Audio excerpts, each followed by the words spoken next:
And Senator, every week I get briefed by my team, sometimes 2 or 3 times a week, on this situation with the unaccompanied migrant kids and where we stand. I've never heard that number of 85,000. I don't know where it comes from. Okay.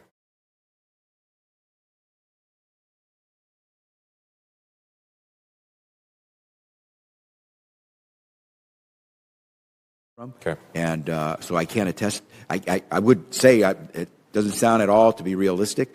And what we do is we try to follow up as best we can with these kids.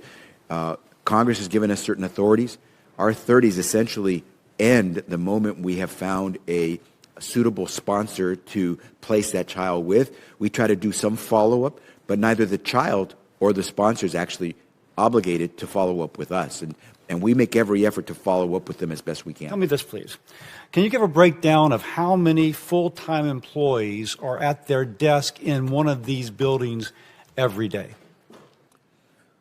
Senator, when you take a look at the workforce at HHS, and we're close to 90,000 throughout the country, and working in various parts of the country, some here in headquarters. By the way, headquarters, we have an underground. I got limited time, so this may be misleading.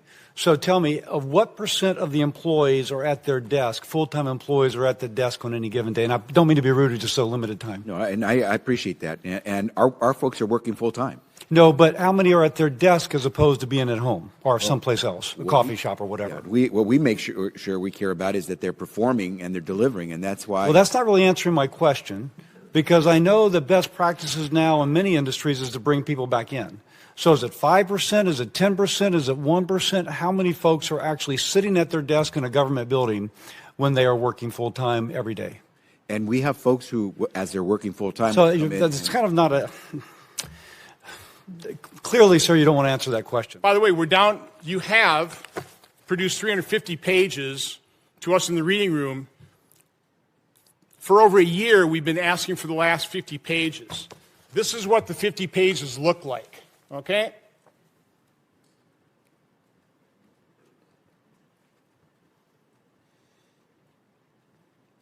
Now, again, I would argue congressional oversight should not be subject to the same redactions that were applied under a FOIA request.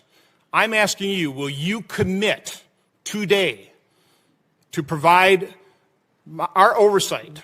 And Senator Paul is on this now. Again, we had 5 members of Homeland Security Governmental Affairs under a law that says you shall provide this. Will you commit to provide us the last 50 pages of communication between Anthony Fauci, Francis Collins, Jamie Farrar, as relates to the origin of the coronavirus? Will you commit to that? Senator, I absolutely will commit to make sure we follow up with you on your request to get some of that information. Again, this is in compliance with the law that you receive the information. I don't know what particular statute with regard to disclosure was applied here, but you are absolutely entitled to the information that by law a member of the Senate or the House should get. Again, you're not complying with the law because you're redacting things, for example, under deliberative process between and within agencies, and it's communication outside of the agencies with the Wellcome Trust. Again, these redactions are not complying with the law.